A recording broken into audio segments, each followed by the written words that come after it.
go over pistols. We've got pistols 101 on the board. I know we had them in one of our most recent videos, and it seems like a lot of you guys are really looking for progressions and for tips to either get your first pistol or to improve your pistol.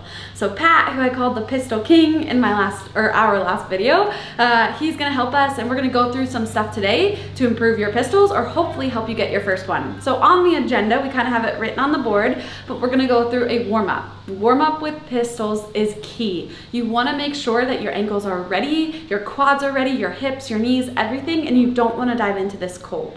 From there, we're gonna go into some narrow squats. Make sure we have the range of motion and the mobility that we need to be able to complete the pistol squat. Then we're gonna go from a box. So we could, maybe elevate or sit to a box, making sure that we have control and strength in the leg, and it kind of helps us find where we should be in space. Then standing on the top of a box, so we're worried less about our front heel hitting the ground and can focus on our overall strength of each leg, making it through that range of motion. And then finally, an assisted pistol, which hopefully all of this stuff will come together, and then we can put it all together and get either our first pistol or really improve the ones that we have. For warm-up, it's super important that we get some blood flowing. So typically, I like to hop on a C2 bike, an assault bike, a ski erg, spend 5 minutes on there, just letting your body start to loosen up and getting some good blood flow. Then I like to take it to the ground and focus specifically on my ankles. We've done an ankle mobility in the past that we can link in the description for you guys. Make sure to check that one out. It's gonna have quite a few options for you, but a couple of my favorites that I do before pistols are, I just like to come to the ground and leave my leg slightly under my body. I like to hold my heel towards the floor, use my chest, and then slowly work my knee out over my toe as far as I can. Once I find I feel a really good deep stretch through the back of my leg, I'll just keep applying pressure with my chest, driving my knee as far out over the toe as I can. From here, once I hold for 30 to 60 seconds, I'll release and then I'll switch legs. The other thing you can do is hold a kettlebell or a plate and just hold that on your knee, driving forward.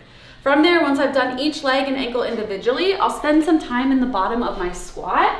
So again, just pulling my hips down, just trying to keep my knees out over my toes, loosening up my hips and my knees to make sure that I'm ready to dive into these pistols. What's up, guys? So I believe that getting generally warm is one of the first things that we want to do so that we're not feeling achy or creaky, that this movement feels natural, even just for an air squat. If we're going to max out or lift at something heavy, we make sure that we're warm, the right muscle groups are active, and this is very similar. Even though it's unloaded, it can still be challenging, especially if we're trying to get our first ones. So what we're going to be looking to do is start in our normal squat stance position, make sure that feels comfortable, work through some of those, then I'm going to get a little bit more narrow. And what my goal is to be sure that I can actually do a squat with my feet touching. And what this is going to do is actually give me some sort of elimination to make sure that I can check off the list that if I'm struggling with pistols, strength is not the issue and mobility is not the issue. If these are comfortable right here, then it may be just something that I need to practice, and there's some things we're going to show you guys to do that. But what I've done is I've eliminated strength and I've eliminated mobility because I can hit that same range of motion that is actually required to do a pistol.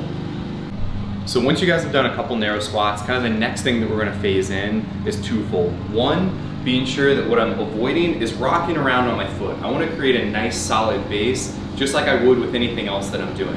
So by doing that, I want to think about grabbing the ground with my feet, just like my hand's showing here. So I'm creating a nice flat base, and that means I'm also activated with my legs. And then I can actually take my non-working leg and hook it around my heel. So I've got a little bit extra support, find my balance, try to stay nice and flat, and it gives me an extra point of contact to kind of keep my balance and a way to work up with these. The next thing we like, once you've mastered the narrow squat and you know that you have the strength with the assisted pistol with your foot on the back of your ankle that Pat just went over, is going to be sitting to an object. I like this for several reasons. One, it helps you not worry about falling onto your butt because you know something's there, so you can think about staying nice and tight, and it just helps you find your spatial awareness. And two, because the object should be behind you, what it's going to prevent you from doing is pushing your knee out over your toe, but it's going to help you engage your hips first by sitting back and down. So I like to, you can start with a higher object. The higher the object is, the easier it will be. Once you have mastered the strength and the control, you can slowly lower your object. So the way it will look, I'll face you guys, is from here, I wanna make sure I'm about 6 inches from my object, and then I'm gonna think about pushing my hips back. My weight is towards the back of my foot, and I'm gonna sit back and then push hard through my front leg. And then I can alternate legs. Again, sitting back and then pushing hard through that front leg. So it's focusing all of my weight onto one foot, making sure I have the strength and the stability and the control, and the goal is to not collapse, but instead, think about staying nice and tight, nice and controlled, tapping your butt, and then standing tall. Another really great option to build strength is an option. So say we can get down to the box, but we can't stand up without putting our leg down early. This is a really good way to build strength, and we can do that through negatives. So when I say negative, what that means is we're gonna try to hold 3 to 5 seconds slow and controlled down, and then we'll use both of our feet to stand tall. So what it's gonna look like, as slow as I can, lowering down. Once I'm down, I can put my other foot down to stand tall. Again, I would do all 5 to 10 reps on my left leg before switching to my right leg, because we wanna build the stamina, the endurance, and the strength in each leg. All right, so this is another great exercise if balance is more of an issue that we want to work on.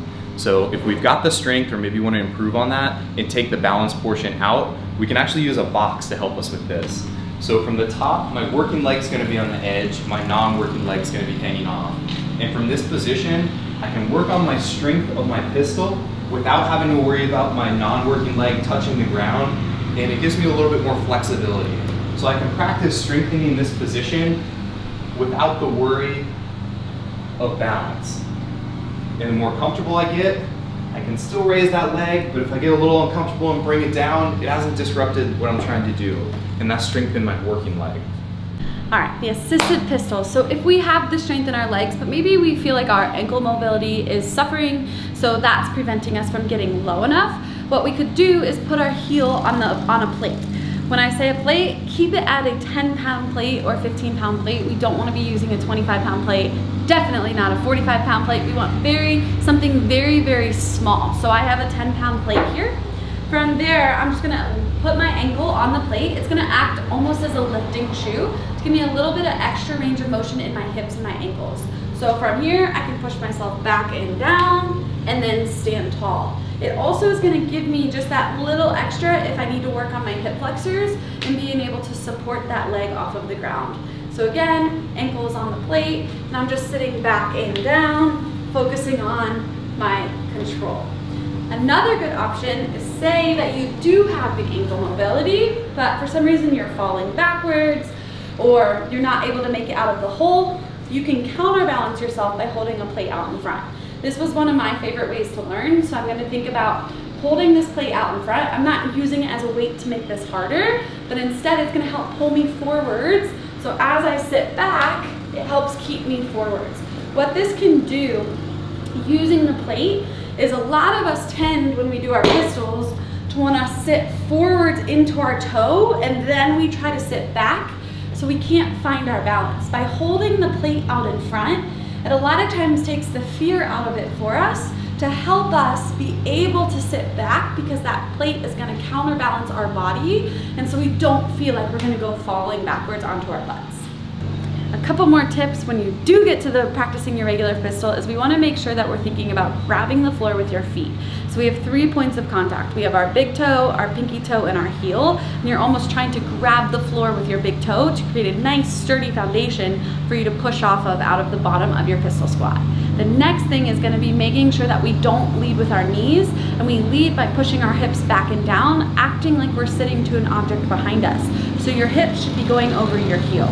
The third thing that's going to be super important is our bracing. So we should never be loose like a noodle when we're doing anything in CrossFit, especially the pistol.